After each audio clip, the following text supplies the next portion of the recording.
നമസ്കാരം, ഞാൻ ഡോക്ടർ വിവേക് ശശീന്ദ്രൻ. നമ്മുടെ വേറൊരു എപ്പിസോഡിലോട്ട് സ്വാഗതം.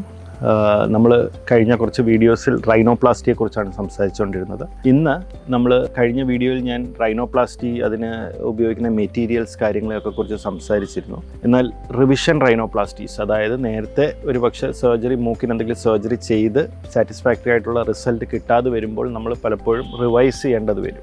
അപ്പോൾ റിവിഷൻ സർജറി എപ്പോഴും ഒരു ചാലഞ്ചാണ്.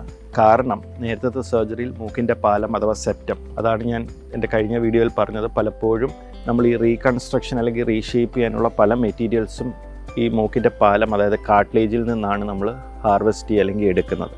അപ്പോൾ നേരത്തെ ഒരു സർജറി കഴിഞ്ഞ പേഷ്യൻറ്റിൽ ഒരു പക്ഷേ ഈ മെറ്റീരിയൽസ് അവൈലബിൾ ആയിരിക്കില്ല. അതുകൂടാതെ ചില നേസൽ ഡീഫോമിറ്റീസ്, ഉദാഹരണത്തിന് ബൈൻഡേഴ്സ് സിൻഡ്രോം, അതിനകത്ത് ഒരു പക്ഷേ ആ വ്യക്തിയുടെ മൂക്കിൻ്റെ പാലം തന്നെ പൂർണ്ണമായിട്ട് ഡെവലപ്പ് ആയിട്ടില്ല. അപ്പോൾ അവർക്ക് ഒരുമാതിരി ഈ അമങ്ങിയിരിക്കുന്ന മാതിരി അല്ലെങ്കിൽ ചപ്പിയിരിക്കുന്ന മാതിരിയുള്ള മൂക്കായിരിക്കും, വളരെ ബ്രോഡ്, ഇങ്ങനെ ഫ്ലാറ്റ് ആയിട്ടുള്ള ടൈപ്പ് നോസ് ആയിരിക്കും. അപ്പോൾ ഈ പേഷ്യൻസിന് ഉള്ള ചാലഞ്ച് എന്ന് വെച്ചാൽ അവർക്ക് ഈ പറഞ്ഞ മൂക്കിനൊരു പ്രൊജക്ഷൻ വേണം, മൂക്കിൻ്റെ ഹൈറ്റ് കൂട്ടി കിട്ടണം.